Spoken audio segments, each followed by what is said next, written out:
Hi, I'm Jimmy McInville. I'm the horticulturalist, arborist, and topiary artist for the City of Greenwood. I was born and raised here in Greenwood. Typical day here starts at 6:30 in the morning. First thing we do when we come in here is we check each topiary with a moisture meter. You don't just check it in one place, we check it in 10 or 12 places all over the topiary. Because every 6 inches on this irrigation, there is a little hole for the water to drip out. Every topiary has its own internal irrigation system, which is hooked to a valve and a clock. So we can set it to run whatever's needed, we alter it according to the heat. And the roots will grow into the irrigation. They seek the water. Our greenhouses here are equipped with a monitoring system that alarms us if it falls below a certain temperature. That way, if the power goes out or the heat fails, we don't want to lose our topiaries or our plants. So it will notify us by phone if the temperatures drop below, it's set to 43. Every seed takes a different type of propagation. Some seeds you just lay on top of the soil and they need the light to propagate.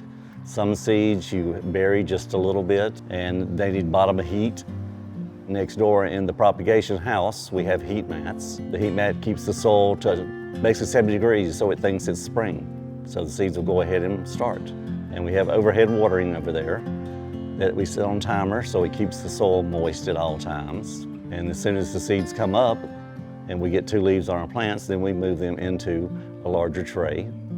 And we just keep potting it up until it's a plug. And a plug's about the size of my thumb that goes into each one of these topiaries. The qualifications for plants on the topiaries is they have to be able to handle trimming. It has to be low growing, have to be able to handle sun, because none of these topiaries are in the shade.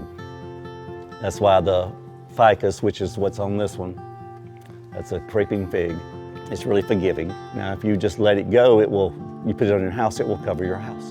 The alternanthera, which is on this right behind me, is normally almost 2 feet tall, but it responds well to being trimmed over and over and over and kept about 4 inches tall. And we use several different varieties of it. The moss we use comes from New Zealand. It's sphagnum moss.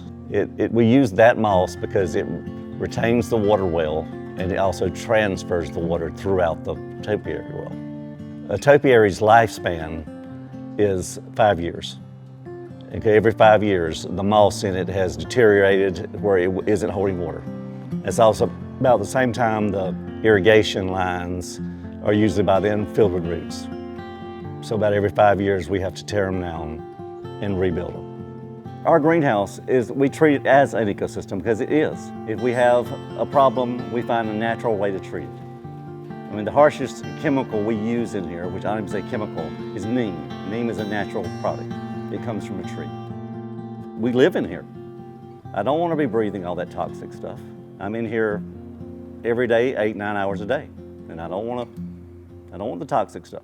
If we have a bug problem, we use a harsh stream of water, a little bit of alcohol, and horticultural soap. If you have scale, you can use a horticultural oil or horticultural soap. You don't need to use all the harsh stuff. Our greenhouses are a living ecosystem. We're home to tree frogs, lizards, ladybugs. They take care of our pests, and that's why we like it. When we bring our topiaries in, they come in with them.